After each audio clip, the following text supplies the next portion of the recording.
ചരിത്രം വളച്ചൊടിക്കുന്നതിന്റെ ഭാഗമാണ് വന്ദേ മാതരത്തിന്റെ ഒഴിവാക്കിയ ഭാഗങ്ങൾ കൂട്ടിച്ചേർക്കുന്നതിന്റെ പിന്നിലുള്ളതെന്ന് Kerala Congress M chairman Jose K Mani LDFന്റെ വികസന മുന്നേറ്റ ജാഥയ്ക്ക് പറവൂരിൽ നൽകിയ സ്വീകരണം ഏറ്റുവാങ്ങി സംസാരിക്കുകയായിരുന്നു ജോസ് കെ മാണി. ചരിത്രം വളച്ചൊടിക്കുന്നതിന്റെ ഭാഗമാണ് വന്ദേ മാതരത്തിന്റെ ഒഴിവാക്കിയ ഭാഗങ്ങൾ കൂട്ടിച്ചേർക്കുന്നതിന് പിന്നിലുള്ളതെന്ന് Kerala Congress M chairman Jose K Mani പറഞ്ഞു.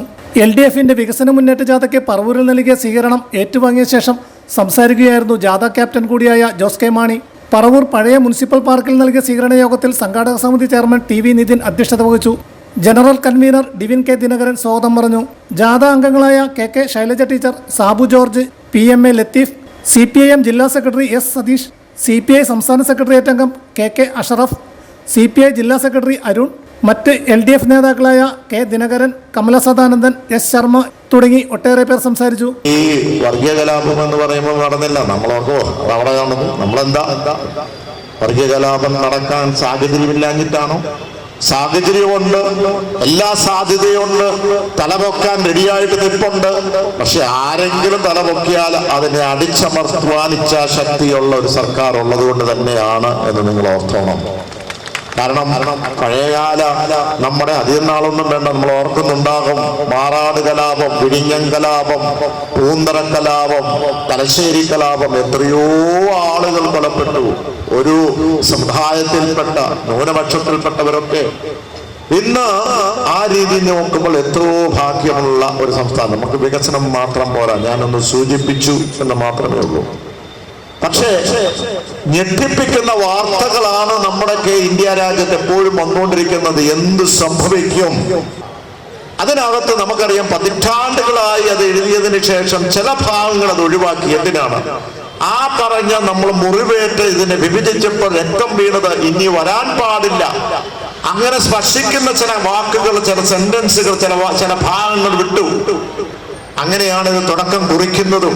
ആ വിട്ടത് വേറെ ആരുമല്ല, പണ്ട് കാലത്ത് രവീന്ദ്രനാഥ് ടാഗോർ ഉൾപ്പെടെ, ജവഹർലാൽ നെഹ്റു ഉൾപ്പെടെ, അത് സർദാർ വല്ലഭായ് പട്ടേൽ ഉൾപ്പെടെ, BR അംബേദ്കർ ഉൾപ്പെടെ ഇതിന് യോജിച്ച് മാറ്റണം. അത് മാറ്റി നമ്മൾ പതിറ്റാണ്ടുകളായി പാടിക്കൊണ്ടിരിക്കുന്ന ദേശീയ ഗാനമാണ് അതിനകത്ത്, ആ ദേശീയ ഗീതമാണ് അതിനകത്ത്. ആ ദേശീയ ഗീതം ഇപ്പോൾ പറഞ്ഞിരിക്കുന്നത് ആ വിട്ട ഭാഗം ഉൾപ്പെടുത്തി നമുക്ക് ഇനി തൊട്ട് അത് പാടണം. ആ വിട്ട ഭാഗം ഒരു ഈ പറയുന്ന ചില മേഖലകളിൽ അന്നത്തെ സാഹചര്യത്തിൽ അത് ഇട്ടാൽ അത് ചില രീതിയിൽ പ്രശ്നം ഉണ്ടാകുന്നതാണ്. അപ്പോൾ ഇങ്ങനെ ഒരു തീരുമാനമെടുത്തത് വന്ദേ മാതരത്തിന് ആ പാട്ടിനോടുള്ള സ്നേഹമോ പ്രതിബദ്ധതയോ അല്ല, രാജ്യത്തിനോടുള്ള സ്നേഹമല്ല.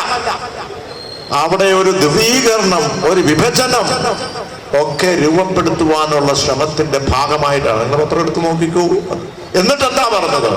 നമ്മുടെ ജനഗണമന, നമ്മുടെ നാഷണൽ ആന്തം, നമ്മുടെ ദേശീയ ആന്തം, ആ പാട്ട് രണ്ടാമതാക്കണം. അത് ഇനി ഇത് വേണം ആദ്യമേ വരെ രണ്ടാമിലേക്ക് ആക്കി എന്നുള്ളതാണ്.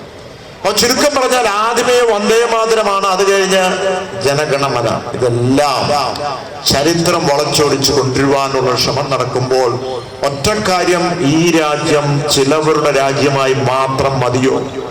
പലപ്പോഴും ഈ രാജ്യം എന്ന് പറയുന്ന വ്യത്യസ്തമായ സംസ്ഥാനവും ഭാഷയും ഭക്ഷണരീതിയും വിശ്വാസ പ്രമാണവും അതുപോലെ തന്നെ നമുക്കറിയാം പ്രാർത്ഥനയും എല്ലാ മതവും ജാതിയും ഒക്കെ ഉണ്ടെങ്കിൽ ഇത് ഒന്നായി പോകുന്നത് നമ്മുടെ ഭരണഘടനയുള്ളത് കൊണ്ട് മാത്രമാണ്. അവിടെ ഒരു ധ്രുവീകരണം, ഒരു വിഭജനം ഒക്കെ രൂപപ്പെടുത്തുവാനുള്ള ശ്രമത്തിന്റെ ഭാഗമായിട്ടാണ്. നിങ്ങൾ പത്രം എടുത്ത് നോക്കിക്കൂ. എന്നിട്ട് എന്താ പറഞ്ഞത്? നമ്മുടെ ജനഗണമന, നമ്മുടെ നാഷണൽ ആന്തം, നമ്മുടെ ദേശീയ ആന്തം, ആ പാട്ട് രണ്ടാമതാക്കണം. അത് ഇനി ഇത് വേണം ആദ്യമേ വരെ രണ്ടാമിലേക്ക് ആക്കി എന്നുള്ളതാണ്. അപ്പൊ ചുരുക്കം പറഞ്ഞാൽ ആദ്യമേ വന്ദേ മാതരമാണ്, അത് കഴിഞ്ഞ് ജനഗണമന. ഇതെല്ലാം ചരിത്രം വളച്ചൊടിച്ചു കൊണ്ടുവരുവാനുള്ള ശ്രമം നടക്കുമ്പോൾ ഒറ്റക്കാര്യം, ഈ രാജ്യം ചിലവരുടെ രാജ്യമായി മാത്രം മതിയോ? പലപ്പോഴും ഈ രാജ്യം എന്ന് പറയുന്ന വ്യത്യസ്തമായ സംസ്ഥാനവും ഭാഷയും ഭക്ഷണരീതിയും വിശ്വാസ പ്രമാണവും അതുപോലെ തന്നെ നമുക്കറിയാം പ്രാർത്ഥനയും എല്ലാ മതവും ജാതിയും ഒക്കെ ഉണ്ടെങ്കിൽ ഇത് ഒന്നായി പോകുന്നത് നമ്മുടെ ഭരണഘടനയുള്ളത് കൊണ്ട് മാത്രമാണ്.